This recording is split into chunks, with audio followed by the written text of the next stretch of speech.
पिता की परछाई। दीनानाथ जी हीरो के बहुत प्रसिद्ध कारीगर थे। उनके हाथों में करिश्मा था कि उनके तरासे हुए हीरे जो भी देखता हैरान हो जाता है। ऐसी कारीगरी देख ग्राहक भी मुंह मांगी रकम देने को तैयार हो जाते और सुनार को मोटा मुनाफा मिलता। इसी वजह से दीनानाथ द्वारा तरासे हुए हीरो की मांग हमेशा बाजार में बनी रहती थी।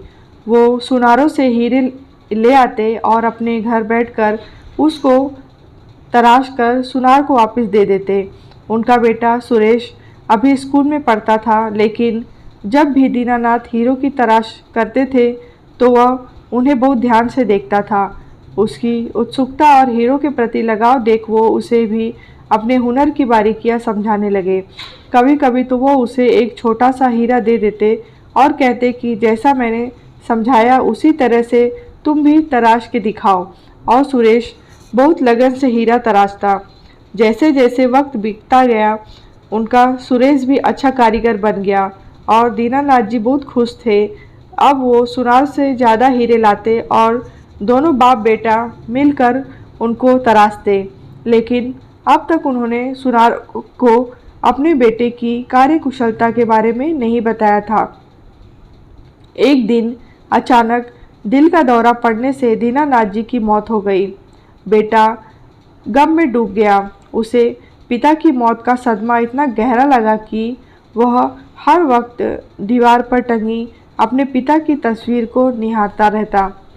जब से दीनानाथ जी का देहांत हुआ था तब से घर में कमाई का एक पैसा भी नहीं आया था।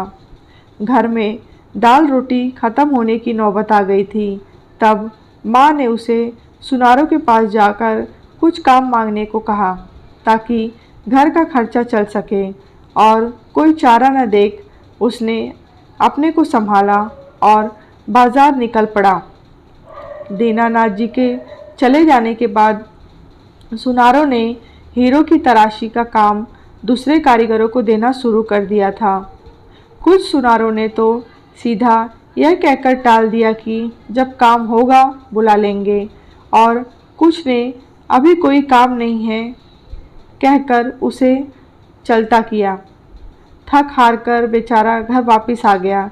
घर के हालात अच्छे ना होने की वजह से उसने कहीं नौकरी करने की सोची, लेकिन फिर ये सोच के उसे तो हीरो के अलावा कुछ आता ही नहीं, वो मायूस हो गया।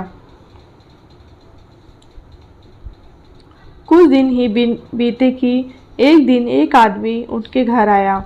उसे मालूम ही नहीं था कि दीनानाथ जी का देहांत हो गया है।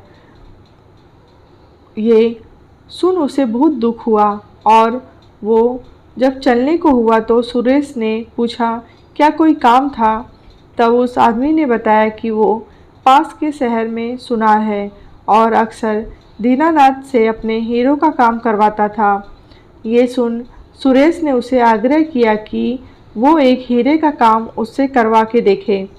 सुरेश ने उसे ये भी बताया कि अपने पिता से पूरी कारीगरी उसने सीखी है। ये बात उस सुनार को ठीक लगी और उसने सिर्फ एक हीरा सुरेश को दिया और कहा कि इसे तराश कर कल मुझे दुकान पर दे जाना। अपने पिता को प्रणाम कर सुरेश काम में जुट गया। सारी रात लगा उसने उस हीरे को तराशा और सुबह उस सुनार के पास जा पहुंचा।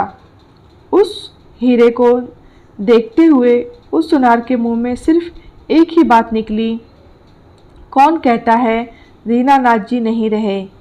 दीनानाथ तो मेरे सामने खड़े हैं सुरेश के रूप में।